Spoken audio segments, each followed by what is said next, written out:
On Sunday, it was something of a Summer of Love replay in Minneapolis, with all of the pieces of the 2020 show back in action.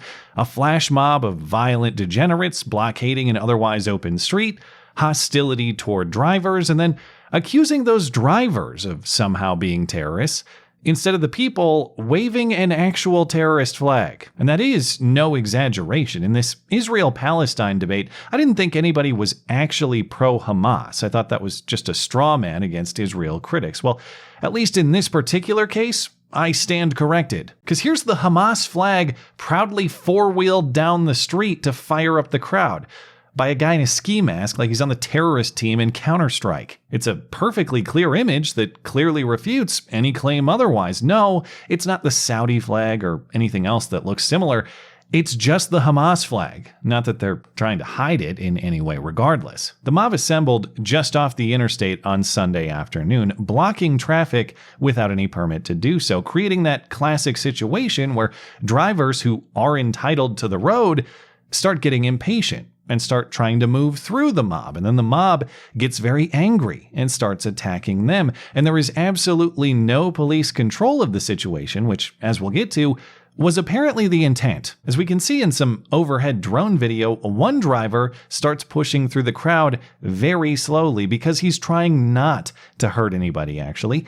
He's just trying to be on his way. But the mob starts kicking and beating on his car anyway, and this man, trying to defend himself, then gets out of the car and brandishes a knife to deter the mob, but apparently leaves his car in drive or neutral while doing so because it just keeps moving, which enrages the crowd further as he gets right back in to stop it. And the mob starts hitting him as he struggles to close his car door, and then they gang up on the car for a few moments until another car makes room for him to pass through, and the man leaves the scene down the road quickly, until he runs right into a car blockade on the next block, presumably set up by this mob.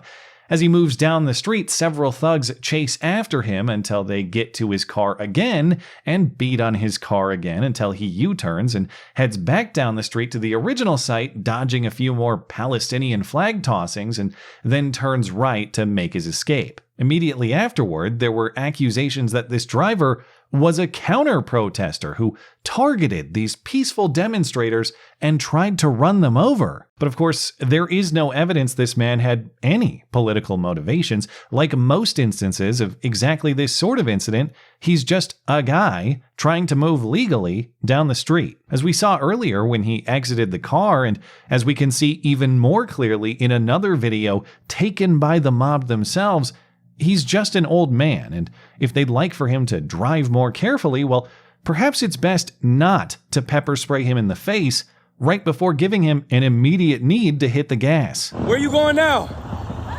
He not going nowhere now.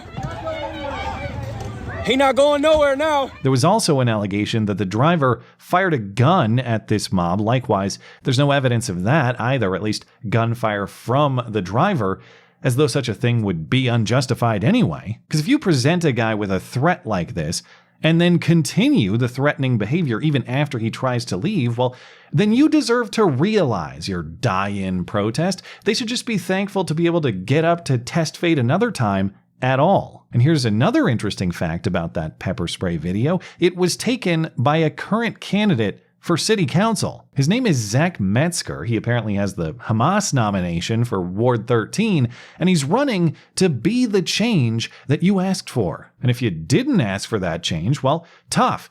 He'll just run you down the street to force it on you anyway. And that's really the problem here. If you want to defend this guy by saying, well, he was just a bystander witness who happened to get some video. No, he wasn't. He was an active mob participant encouraging others to obstruct this man's movement. Where are you going now? Where are you going now? Hold up. Hold up.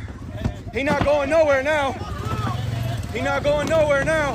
Motherfucker just ran. And then, per the text that he put in his video, encouraging his followers to find this man to target him even more. And if there is nothing wrong with that video, it's very weird that Zach Metzger deleted it without explanation. Even weirder that he exhibited and promoted that exact same behavior in 2020 when he was on scene for the burning of the city. Wells Fargo on fire, bro. They hacking over into an ATM over there. They burning cars in the Wells Fargo lot, bro. They burnt the drive-thru.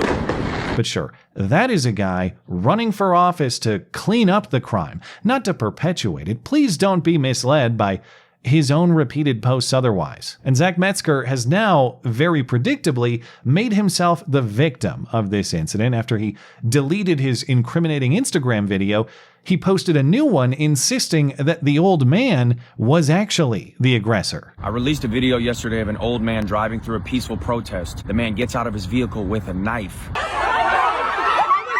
Of course, he doesn't show you what led up to that moment that explains why the man would brandish a knife, but I assume that incomplete presentation is at least part of what motivated all the hate mail he's now complaining about. Since I released the video less than 24 hours ago, I have received over 500 hate-filled emails as well as multiple death threats. This is what happens when you stand against injustice. Absolutely unacceptable.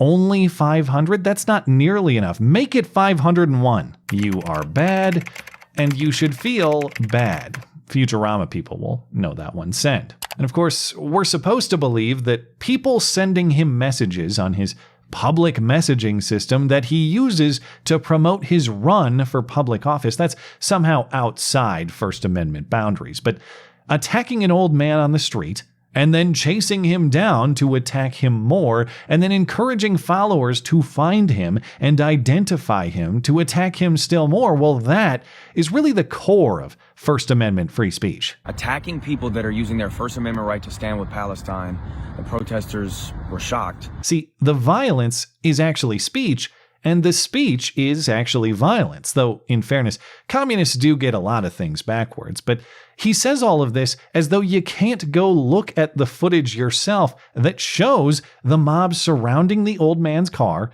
and kicking his car first, before he ever exits the vehicle. Now, it might seem insane that such a person is within kicking reach of a city council seat to oversee the police department and other city law enforcement functions, but of course, that insanity is actually status quo. The reason this incident even happened at all is because this city already suffocated its police force based on the lie that Derek Chauvin suffocated George Floyd. And that's not speculative in this case, that is by police description.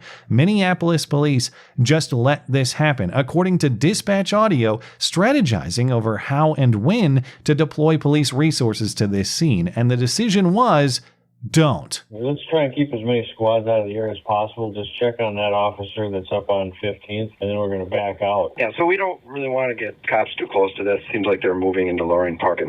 But any guardian beats, if they want to stage in the area, like on Franklin South, out of sight, out of mind, and same with the downtown cars. Just kind of disengage and let them do their thing, and we'll engage if we need to. Yeah, out of sight, out of mind. Unless, of course, you're just a guy trying to get where he needs to go in the wrong place, because then it's kicked right into your sight and mind aggressively. And understand, the violence was part of that police consideration. The police chose not to get involved despite not just a mob occupying and blockading a major thoroughfare without any legal basis to do so. The police chose not to get involved despite a report of shots fired. Just overheard on States Main and now getting calls into pending that this protest is firing shots down onto the freeway over 94 in Hennepin there. Now, in fairness, that report was unconfirmed. To date, I don't see any evidence of anybody hit by gunfire, but you might say such a claim should be a matter for police investigation anyhow. Regardless, notice the nature of that report. It was not the old man shooting at the mob, as was originally claimed. It was the mob shooting at random at the interstate traffic below. Again, no confirmation, so maybe true, maybe not. But even if not, with this non-interventionist strategy, it won't be long until AK's on loan from Hamas, because they don't need them anymore because we gave them all our M4s. It won't be long until the AKs are mounted right on that overpass and every other one that the mob controls, which presents Twin Cities residents and those of any other similar progressive urban center with a dilemma. Even if you believe that Derek Chauvin acted too harshly, even if you believe that he's correctly sitting in prison right now, correctly convicted on a murder charge, would you rather live in a city with a few too many Derek Chauvins or a few too many Hamas militants on four-wheelers. And you can call that a false choice if you want to, but it really isn't. To the extent that no perfect justice system exists and mistakes will be made, well, would you rather have mistakes that are a little too harsh on criminals or mistakes that are a little too harsh on you, simply trying to live your life as a law-abiding citizen? And even that choice is too optimistic, actually, because as we're watching, it won't be just a little too harsh on you. It'll be crippling to your daily routine, if not crippling to your body itself, which means you'll have to defend yourself, of course, since we've minimized the police capacity to do that for you in that scenario. So even if this case wasn't the gunfight, it is a philosophy that will bring the gunfight necessarily. If we choose unwisely in the circumstances that create this chaos, we'll have to choose extra wisely in the means to get us out of it. In other words, AR versus AK is a conflict almost as old as Israel-Palestine itself, but in this case, it's a moot point, actually, because the way this is headed, we'll all have to be pro-Hamas very soon, just tactically speaking, because it's RPG or GTFO. Thanks as always for listening and for supporting this channel always. Appreciate that thoughtful discussion down below and especially over on Minds, that is at ML Christiansen. You're always welcome to coming out and chatting my live streams. Those are linked down in the description. Looking forward to it. Come on.